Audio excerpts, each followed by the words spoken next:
आपके नेता इन दिनों जातीय जनगणना की खूब चर्चा कर रहे हैं। कोई कह रहा है कि प्रधानमंत्री नरेंद्र मोदी लाल किले से ही जातीय जनगणना की घोषणा कर देते, तो कोई प्रधानमंत्री मोदी से मिलकर इस मसले पर बातचीत करना चाहता है। वहीं बीजेपी के केंद्रीय नेतृत्व ने पहले ही संसद सत्र के दौरान ये साफ कर दिया है कि जातीय जनगणना नहीं होगा। कुल मिलाकर दोनों ही पक्षों के अपने अपने तर्क हैं। एक पक्ष जातीय जनगणना के समर्थन में तो दूसरा विरोध में खड़ा है। इस वीडियो में हम दोनों ही पक्षों के तर्कों पर बात करेंगे कि आखिर जातीय जनगणना जो है इसके प्रोज एंड कॉन्स क्या है, इसके फायदे और नुकसान दोनों क्या है।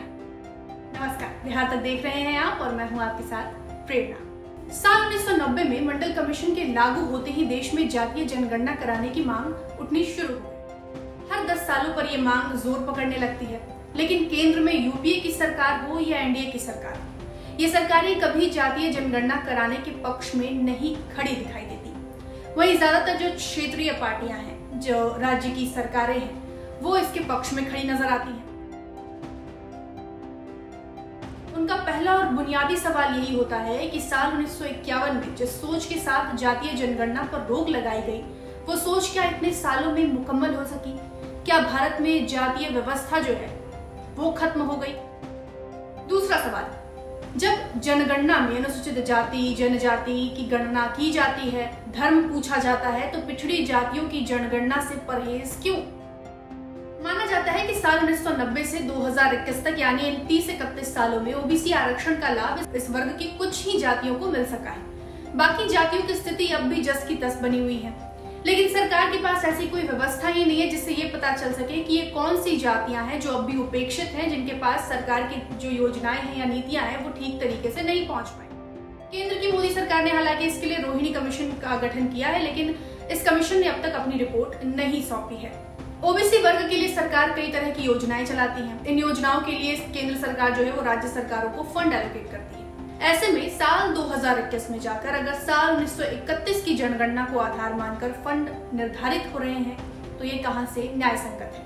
ये सवाल भी जातीय जनगणना के पक्षधर उठाते हैं। एक तर्क ये भी है कि मंडल आयोग ने साल 1931 की जनगणना को ही आधार मानते हुए ओबीसी वर्ग को 27% आरक्षण देने की अनुशंसा की थी, जबकि साल 1931 में पाकिस्तान, बांग्लादेश भारत का ही हिस्सा थे। साल 1931 से 2021 के बीच ओबीसी वर्ग की आबादी जो है वो तेजी से बढ़ी है। इसलिए सही आंकड़े जुटाने जरूरी हैं ताकि पता चल सके कि किस जाति की आबादी कितनी है।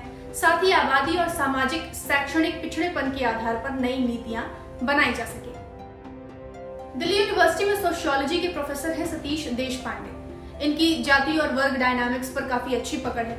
उन्होंने हाल ही द इंडियन एक्सप्रेस में एक अपना कॉलम लिखा और कॉलम में उन्होंने काफी दिलचस्प बातें कही हैं, जो मैं यहाँ कोट करना चाहूंगी ताकि आपको समझ में आ सके कि जो लोग जातीय जनगणना के पक्ष में हैं, चाहे वो राजनेता हो, एकेडमिशियन, वो सोचते क्या हैं और उनके तर्क क्या हैं। अपने इस कॉलम में सतीश देशपांडे अप्रत्यक्ष रूप से कहते हैं कि जातीय जनगणना कराने के विरोध में समाज का वही वर्ग खड़ा है जिसे इस बात का डर सता रहा है कि अगर जनगणना हुई तो ये साफ हो जाएगा कि उसकी आबादी कितनी है, और आबादी सीमित होने के बावजूद देश के सबसे शक्तिशाली और प्रभावशाली पोजीशन पर उसका कब्जा है। वहीं जो लोग जातीय जनगणना कराने के पक्ष में नहीं हैं, उनके क्या तर्क हैं, वो क्या सोचते हैं, ये भी जानते हैं। पहला तर्क तो यही है इनका कि जातीय जनगणना कराने से समाज में आपसी भाईचारा और सौहार्द बिगड़ेगा, शांति व्यवस्था भंग होगी। वैश्विक पटल पर जो भारत की आधुनिक छवि बन रही है वो जातीय जनगणना की तरफ से अगर हम जातीय जनगणना की तरफ लौटेंगे तो वो छवि जो है वो धूमिल होगी। संविधान निर्माता बाबा साहेब अम्बेडकर हों, जवाहरलाल नेहरू हों, वल्लभ भाई पटेल हों, सभी ने जाति रहित देश की परिकल्पना की थी। जबकि जातीय जनगणना कराने से समाज में जातीयता की जो जड़ें हैं वो मजबूत होंगी। साथ ही जिनकी जितनी आबादी ज्यादा होगी वो उतनी हिस्सेदारी की मांग करेंगे, और जिनकी आबादी कम होगी वो अपनी आबादी बढ़ाने के लिए और ज्यादा हिस्सेदारी के लिए ज्यादा से ज्यादा बच्चे पैदा करने पर जोर देंगे। जातीय जनगणना के आंकड़े सार्वजनिक हो जाने के बाद राजनीतिक पार्टियां अपने अपने हिसाब से वोट बैंक तैयार करेंगी। देश की ताजा राजनीतिक जो डायनामिक्स है वो बिल्कुल बदल जाएगा। जाने माने शिक्षाविद और राजनीतिक स्तंभकार प्रोफेसर भानु प्रताप मेहता ने साल 2010 में इंडियन एक्सप्रेस में लिखे अपने एक लेख में काफी विस्तृत तरीके से समझाने की कोशिश की थी कि आधुनिक भारत में जातीय जनगणना कराना गलत निर्णय क्यों साबित हो सकता है। भानु प्रताप मेहता अपने इस लेख में कहते हैं कि असमानता की खाई को पाटने का रास्ता जातीय जनगणना जो है कभी नहीं हो सकता। उपेक्षित या वंचित तबके को सशक्त बनाने के लिए शिक्षा, संसाधन, फूड सिक्योरिटी, आर्थिक संसाधन, राजनीतिक भागीदारी जैसे तमाम बिंदुओं पर काम करने की आवश्यकता है।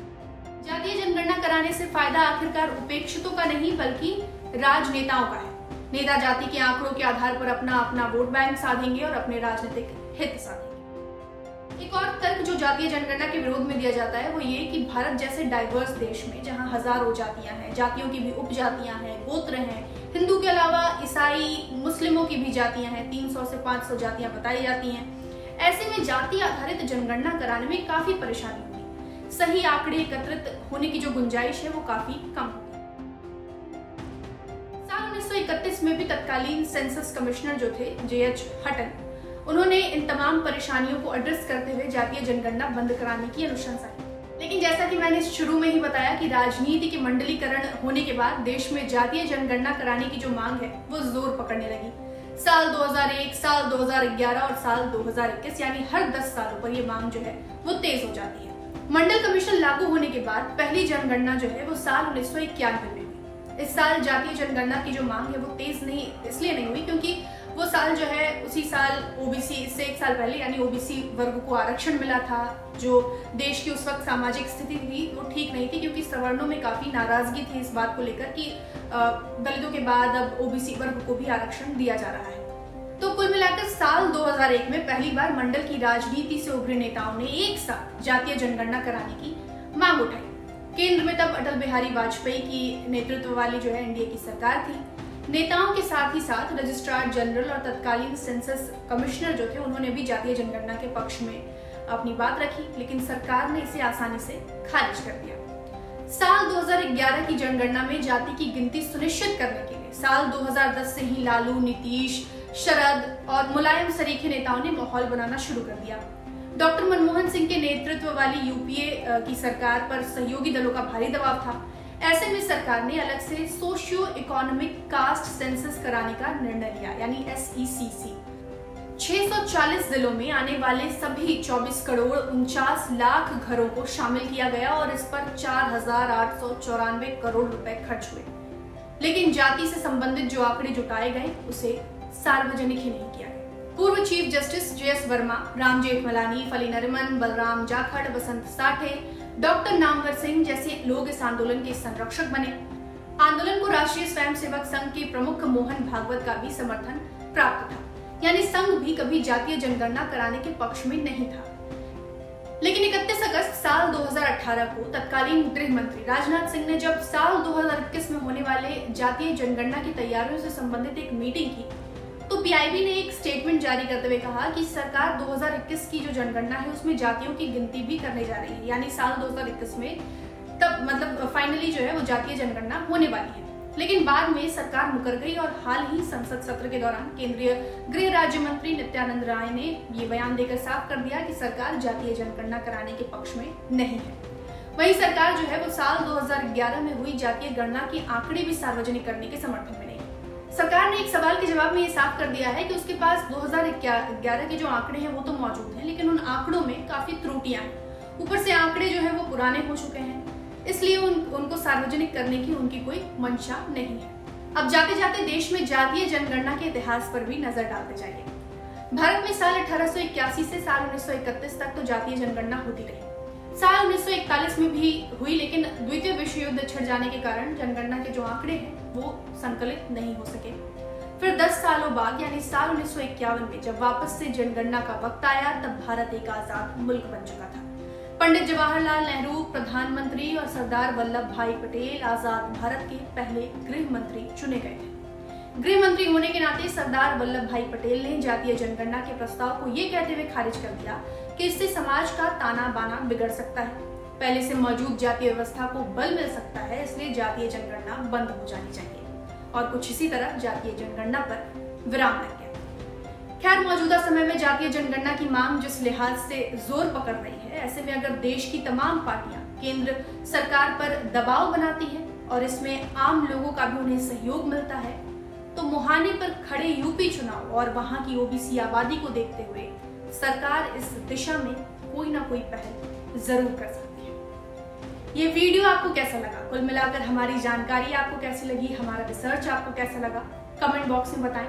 इस तरह की जानकारी अगर आपको अच्छी लगती है, इस तरह का वीडियो आपको अगर अच्छा लगता है तो ये भी बताएं कमेंट बॉक्स में। वीडियो अच्छा लगा तो इसे लाइक करें, कमेंट करें, अपने दोस्तों के बीच में साझा करें और हमारा चैनल यानी बिहार तक सब्सक्राइब करना बिल्कुल भी ना भूलें। शुक्रिया।